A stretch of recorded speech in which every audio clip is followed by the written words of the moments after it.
I'm going to read the book Sofia Valdez, Future Prez. This book was written by Andrea Beatty and it was illustrated by David Roberts. Let's get started. Sofia was a baby who got things done, helping her family before she turned 1. She and Abuelo went out every week to help elderly friends around Blue River Creek who couldn't get out and about on their own and with no place to gather were stuck home alone. Raking the leaves, taking pets for a walk, or just dropping by for a treat and a talk, Sofia Valdez did as much as she could for her family and her friends in her whole neighborhood. A dreamer, a doer, a real-life go-getter, most people liked good, but Sofia liked better. Each morning, Abuelo walked Sophie to class. They walked home again along Blue River Pass, making plans, munching cookies, Abuelo and girl, except for that Tuesday when Pup saw the squirrel. With a howl, Pup took off, racing all through the town, over, under, beneath, and around. Sofia scrambled to try to keep up with the hollering man and the howling Pup. Up the squirrel ran to the top of a hill, made of leftover junk for the local landfill. They reached the tip-top of that mountain of trash, which jiggled and broke, and with an ear-splitting crash,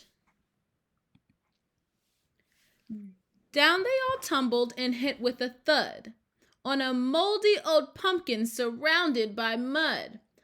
"Ouch!" cried Abuelo. He struggled to stand.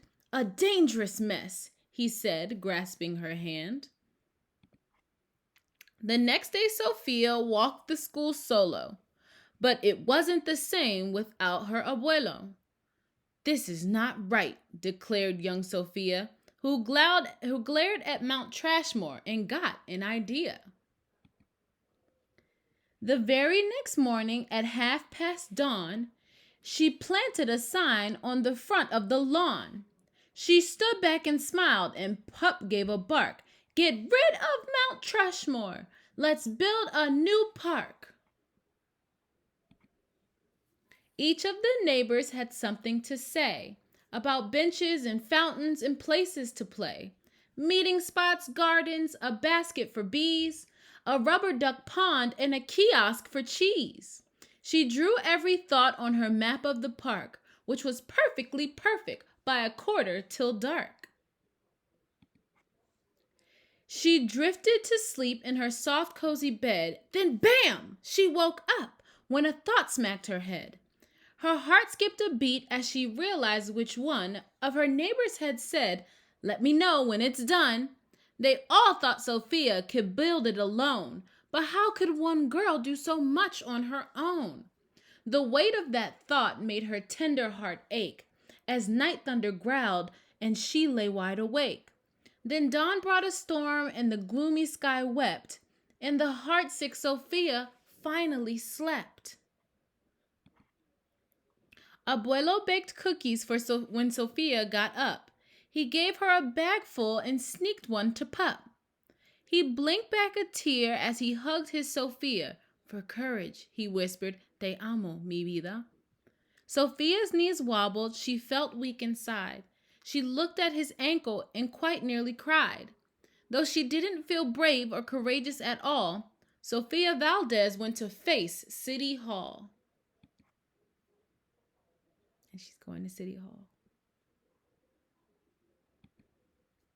The mayor's office sent her to room 401 with Blue River Creek Department of Fun, which sent her downstairs to room 302, the office of duck ponds and cool things to do, to the office of monkeys, to the department of cheese, the division of fountains and meetings and bees, then down to the basement so musty and cramped, where all the town's papers were sorted and stamped. And that's where the clerk said what no one else did. "You can't build a new park. You're only a kid." The word smacked Sofia deep down in her heart.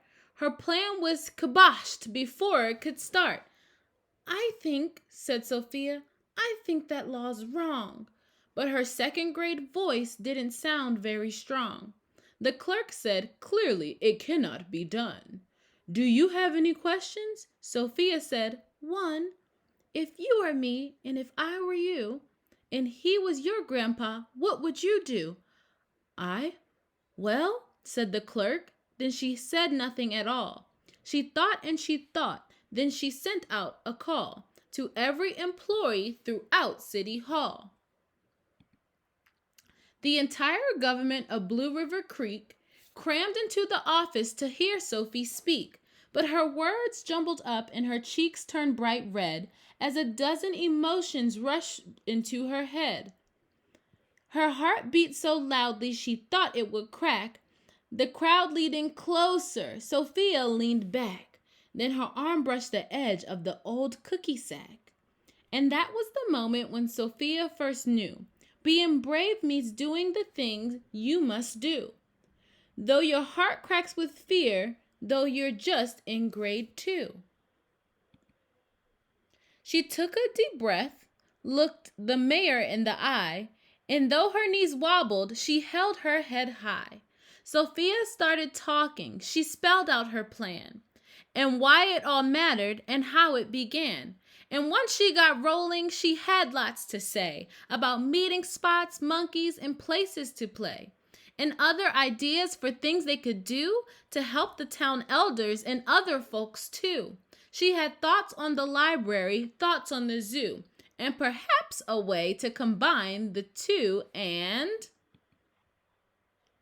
All right, cried the mayor, go start a petition. If the town wants a new park, we'll form a commission. And so young Sophia got right to work with some help from her family and Pup and the clerk. Then others joined in, not all, but a few, like Miss Lila Greer and the kids in grade 2. There were hearings and surveys and taxes to figure, then bulldozers, cranes, and a blue bigger digger. They all built that park. That's how it got done, with the hard work of, by, and for everyone.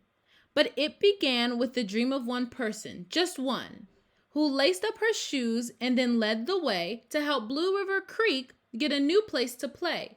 Now every evening till long after dark, the town comes together at Citizens Park. They all hold this truth to be self-evident that Sofia Valdez could grow up to be president. Until then, Sofia, that real-life go-getter, helps Blue River Creek get better and better. The end.